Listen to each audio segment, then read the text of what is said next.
മാന്യ പ്രേക്ഷകർക്ക് എൻ്റെ പ്രണാമം. കഴിഞ്ഞ കുറേ കാലങ്ങളായിട്ട് പല പല പത്രങ്ങളും വായിക്കാറുണ്ട്. Times of India, Malayala Manorama, Mathrubhumi, the Hindu തുടങ്ങിയ ഇംഗ്ലീഷും മലയാളത്തിലുള്ള പത്രങ്ങൾ. കഴിഞ്ഞ 2 മാസങ്ങളായിട്ട് ദ ഹിന്ദു എന്ന പത്രം എൻ്റെ മകൻ പറഞ്ഞു അത് വളരെ ഇമ്പാർഷ്യലായിട്ടാണ് ഓരോ വിഷയവും അവതരിപ്പിക്കുന്നത് എന്ന് പറഞ്ഞു. പണ്ടെനിക്ക് തോന്നാറുണ്ട് ഹിന്ദു ന്യൂസ് പേപ്പർ വളരെ പാർഷ്യലായിട്ട്, യഥാർത്ഥത്തിലൊരു സ്ട്രോങ് ലെഫ്റ്റിസ്റ്റ് ചായ്വോടുകൂടി ഹിന്ദു ധർമ്മത്തിനും പൈതൃകത്തിനൊക്കെ എതിരായിട്ട് എഴുതുന്നതായിട്ടാണ് എനിക്ക് തോന്നാറുള്ളത്. ഞാൻ ഹിന്ദു ന്യൂസ് പേപ്പറിൽ കുറേ കാലം ഉണ്ടായിരുന്നു. ഗവൺമെന്റ് ഓഫ് ഇന്ത്യയുടെ NCSTCയുടെ ഫസ്റ്റ് ഫെലോഷിപ്പ് കിട്ടിയത് എനിക്കാണ്. അഭിമാനകരമായിട്ട് ഞാൻ ഹിന്ദു ന്യൂസ് പേപ്പർ ചെന്നൈയിൽ 1-2 മാസം ഉണ്ടായിരുന്നു. വലിയൊരു അനുഭവമായിരുന്നു. ആ പത്രം കഴിഞ്ഞ് 2-3 മാസമായിട്ട് വായിക്കാറുണ്ട്.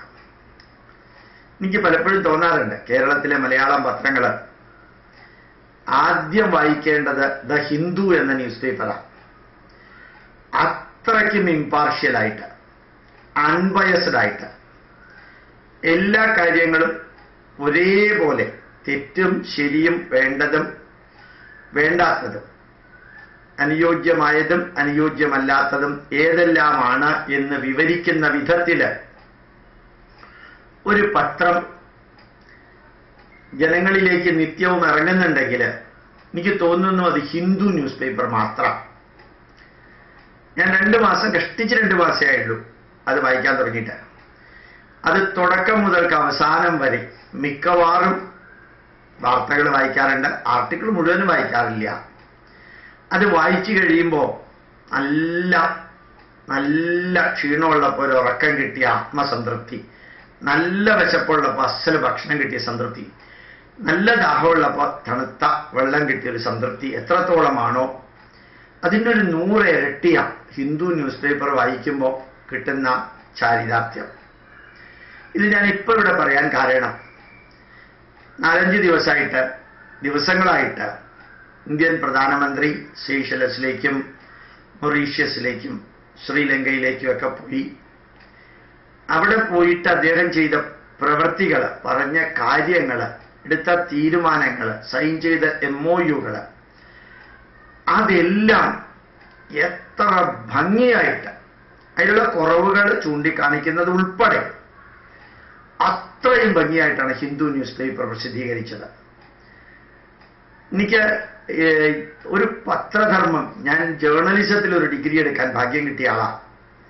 പത്രധർമ്മം എന്താണ് എന്ന ഒരു വിഷയത്തെക്കുറിച്ചുള്ള അനാലിസിസ് എടുത്താൽ, മോഡി അവിടെ ചെന്നു, മൊറീഷ്യസിൽ ചെന്നപ്പോൾ അദ്ദേഹത്തിന് അവിടുത്തെ ഭാഗമായി അദ്ദേഹം നമ്മുടെ ഇന്ത്യൻ ഓഷ്യനിൽ പ്രധാനപ്പെട്ട 4 രാജ്യങ്ങൾ ഭാരതത്തിന്റെ സെക്യൂരിറ്റിയുമായിട്ട് എത്രത്തോളം ബന്ധപ്പെട്ടിരിക്കുന്നു, അതിലേക്ക് ചൈന കടന്നു കയറുന്നതിനെ തടഞ്ഞ് ഇന്ത്യ കടന്നു കയറേണ്ടത് ആവശ്യമാണെന്ന് ഈ രാജ്യം 10-65 വർഷം ഭരിച്ച ഒരു കോൺഗ്രസ്സുകാർക്കും തോന്നിയിട്ടില്ല. ഇതിനു മുമ്പ് ഭരിച്ച BJPക്കാർക്കും തോന്നിയിട്ടുണ്ടോ സംശയം.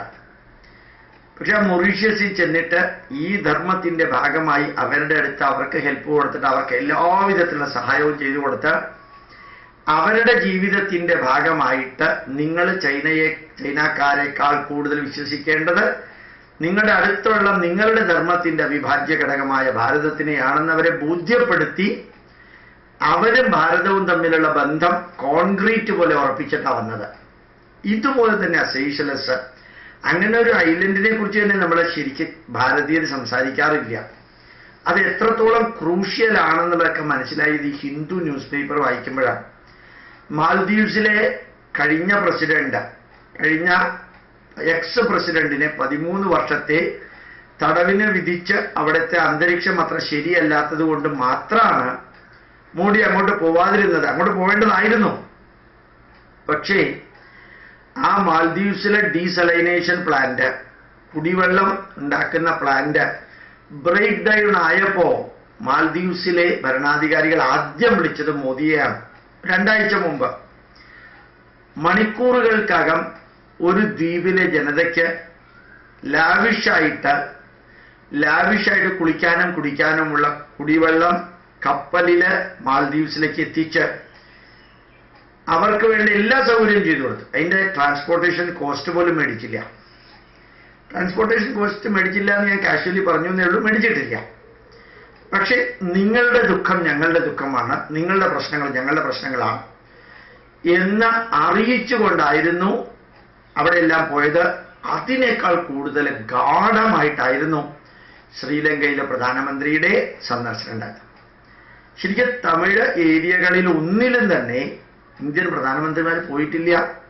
ഇദ്ദേഹം പോയി 50,000 വീടുകൾ ഭാരതം വെച്ചു കൊടുത്തതിന് അതിൻ്റെ ഡിസ്ട്രിബ്യൂഷൻ നടത്തി. ഓർമ്മിക്കാനുള്ളത്, തമിഴർക്ക് വീടുകൾ വെച്ചു കൊടുക്കാനുള്ള തീരുമാനമെടുത്തത് BJP ഗവൺമെന്റ് അല്ല, കോൺഗ്രസ് ഗവൺമെന്റാണ്. മൻമോഹൻ സിംഗ് ആണ് അതിന് തീരുമാനം എടുത്തത്. അത് വളരെ നല്ലൊരു കാര്യം. അതിന്റെ താക്കോൽ ദാന കർമ്മം നടത്തി. അതിൽ ഒരു വീട് പാല് കാച്ചി ആ തമിഴ് ഏരിയകളിലേക്ക് ട്രെയിൻ വരുത്തി അവിടെ ഗ്രന്ഥശാല ഉണ്ടാക്കി. ഇനിയും 29,000 വീടുകൾ 30,000 വീടുകൾ അവിടെ ഉണ്ടാക്കിത്തരാനുള്ള പരിപാടികൾ ചെയ്തു. അവർ മെയിൻ സ്ട്രീമിൽ ജീവിക്കണമെന്ന് പറഞ്ഞു. ശ്രീലങ്ക ഒരിക്കലും രണ്ടാവരുതെന്ന് പറഞ്ഞു. അവിടുത്തെ ഭരണഘടനയിലെ 13ാം അമെൻഡ്മെന്റ് വീണ്ടും അത് ഊർജ്ജസ്വലമായിട്ട് നടപ്പാക്കി. അതിനേക്കാൾ അപ്പുറത്തേക്ക് പോകണമെന്ന് പറഞ്ഞു.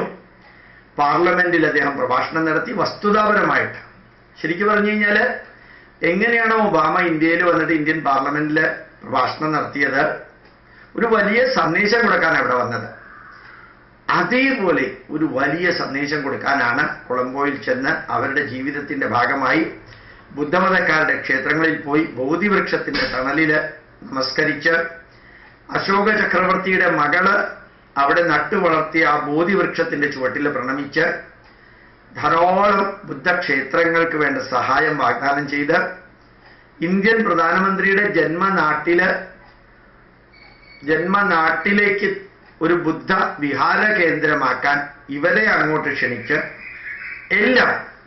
എല്ലാ വശങ്ങളും നോക്കിയിട്ട് ഈ 3 രാജ്യങ്ങളുമായിട്ടുള്ള ബന്ധം ഗാഢമാക്കിയിട്ടാണ് തിരിച്ചു വന്നത്.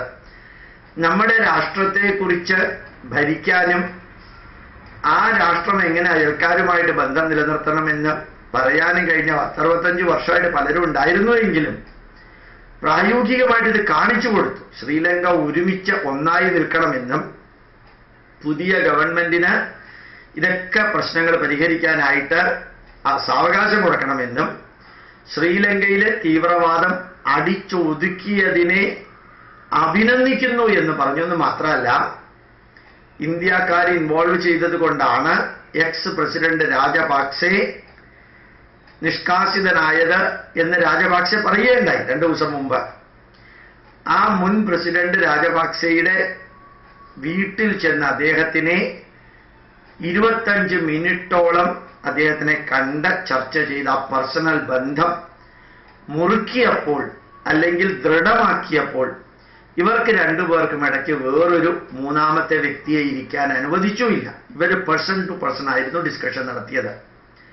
ശരിക്ക് ഭാരതീയനായി ജനിക്കാൻ ഭാഗ്യം കിട്ടിയതിൽ എനിക്ക് അഭിമാനം തോന്നിയത് ഈ ഇന്ത്യൻ പ്രധാനമന്ത്രി അയൽക്കാരുമായിട്ട്, അത് ബംഗ്ലാദേശുമായിട്ടും മ്യാൻമാർ ബർമ്മയായിട്ടും അതുപോലെ തന്നെ ശ്രീലങ്കയായിട്ടും മൊറീഷ്യസായിട്ടും സെയ്ഷലസുമായിട്ടും വളരെയധികം വൈകാതെ മാൽദീവ്സുമായിട്ടും എല്ലാം ബന്ധമുറപ്പിച്ച് ഭാരതത്തിന്റെ മഹത്വം ലോകത്തിനെ കൊണ്ട് അംഗീകരിപ്പിക്കാൻ ചെയ്യുന്ന ഈ വലിയ പ്രവൃത്തിയാണ്.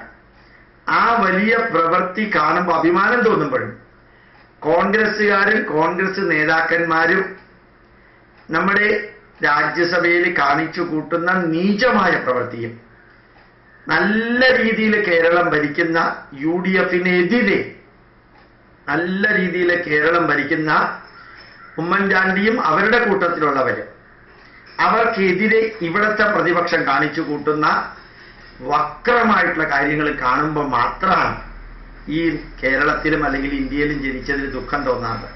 ബാക്കി 97% ഈ നാടിൻ്റെ മഹത്വത്തെക്കുറിച്ച് തിരിച്ചറിഞ്ഞ് ലോകം മുഴുവനും അതറിയിക്കാൻ കപ്പാസിറ്റിയുള്ള ഒരു പ്രധാനമന്ത്രി നമുക്ക് ഉണ്ടായതിൽ, ഒരു ഭരണകൂടം ഉണ്ടായതിൽ അസാധാരണമായ സന്തോഷം തോന്നുന്നു. അത് ഞാൻ നിങ്ങളുമായിട്ട് പങ്കുവയ്ക്കുന്നേ ഉള്ളൂ. പ്രണാമം, നമസ്കാരം.